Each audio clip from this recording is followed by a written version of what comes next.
Visualize this. You are walking on an ancient Roman road in 67 AD when you witness a scene that leaves you stunned. Emperor Nero has stepped out of his palace for a stroll with his new wife. The young woman draws all eyes with her astonishing beauty, silk dresses, jewels. But from within the crowd, whispers rise from ear to ear, because the people know the horrifying truth. The woman next to Emperor Nero was once a young man named Sporus, and what the emperor did to him is remembered as one of the most dreadful psychological and physical tortures in history. This story is not just an example of Rome's insane, opulent life. It is the very nature of power itself, that which turns love into obsession, grief into madness, and a human being into a plaything. You may not have heard of Sporus before, but after hearing this tragedy, you will never forget him. Nero was not born evil.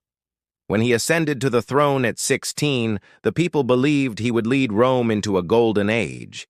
He reduced taxes, organized public entertainments, and entertained the people by singing and performing on stage. But the power he possessed corrupts even the most promising of souls. By the year 65, Nero had become paranoid. Perhaps it was the fear of betrayal from those around him, or perhaps it was his loneliness that did this to him. But above all, the act of killing his beloved wife, Poppaea Sabina, plunged him into an irreversible madness. Poppaea was pregnant before she died. During an argument, the emperor flew into a rage and struck her, or, as ancient sources claim, kicked her in the stomach in a single, brutal blow. Poppaea and the baby in her womb died. From that moment on, Nero's mind completely shattered. He deified his wife's corpse, had it mummified, continued to talk and confide in her as if she were alive, and set a place for her at the table. And one day, in the palace, he noticed a young slave boy who was the spitting image of Poppaea. His name was Sporus. Sporus was about 14 years old. Nero was determined to recreate Poppaea. He forced a feminine appearance upon Sporus, performing a sex change on him, that is, he had him castrated. This was not only a physical torture, it was the forced erasure of his very identity. After months of preparation, the emperor held an imperial wedding with Sporus.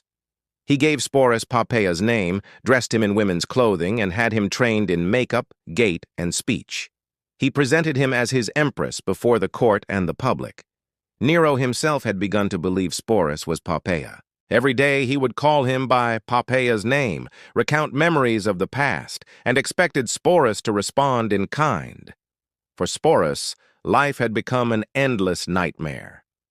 When he looked in the mirror, he saw a face that did not belong to him. Every day, fearing for his life, he had to continue acting like Poppaea. He lived as Nero's wife for 2 years. Even after Nero's death, his nightmare did not end. The newly empowered emperors and nobles used him in the same way. They passed him around like a political toy. Finally, the new emperor, Vitellius, wanted to use Sporus in a degrading spectacle in the arena. Upon learning this, Sporus threw himself from a high place, committing suicide. He was probably only 21 years old. The story of Sporus is one of the most striking examples of how absolute power annihilates a person. But it is also a story of resistance. Because by taking his own life, even years later, he made the only real decision about his own destiny himself. His story reminds us of the human suffering that lay behind Rome's glittering stones. The name of Sporus should not be forgotten, even after 2,000 years.